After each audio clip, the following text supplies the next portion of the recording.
Okay, suppose कि आप interview में अपेयर कर रहे हो एंड आपसे कोई पूछता है why we need to develop emergency procedure. हमें इमरजेंसी प्रोसीड्योर्स क्यों डेवलप करना चाहिए, क्या रीजन क्या है? कुछ तो रीजन होगा जो हम इतना खर्च करें इमरजेंसी प्रोसीजर्स बनाने में, एक प्लान बनाएं, उसके अकॉर्डिंगली काम करें, क्यों करना चाहिए?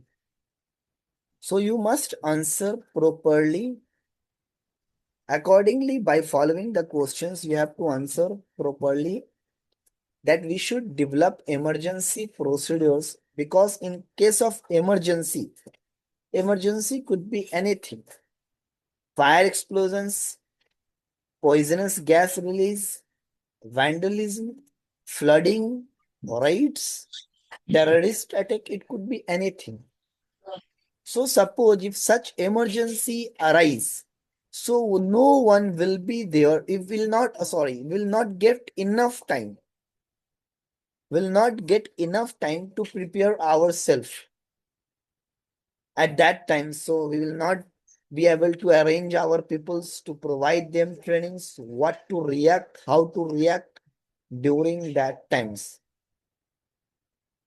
मतलब बोला क्या हूं मैं, समझो आप।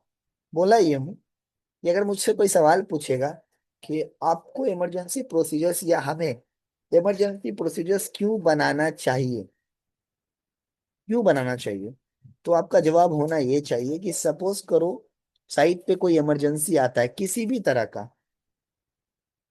कोई पॉइजनस गैस रिलीज हो रहा है, आग लग रहा है साइट पे, केमिकल गिर रहा है, कोई खतरनाक केमिकल स्पिल हो गया है, या तोड़फाड़ हो गया है साइट पे, या फ्लड हो गया है, या कोई राइट हो गया है, बराबर है, कम्युनल राइट्स हो गया है, या कोई टेररिस्ट अटैक हो गया है।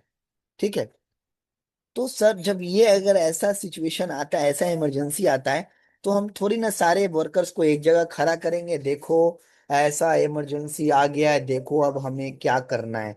उस वक्त क्या टाइम मिलेगा लोगों को ट्रेनिंग देने का? नहीं मिलेगा। इसीलिए हमारे पास पहले से प्रोसीड्योर होना चाहिए, प्लान होना चाहिए कि करना क्या है अगर ऐसा सिचुएशन आया तो।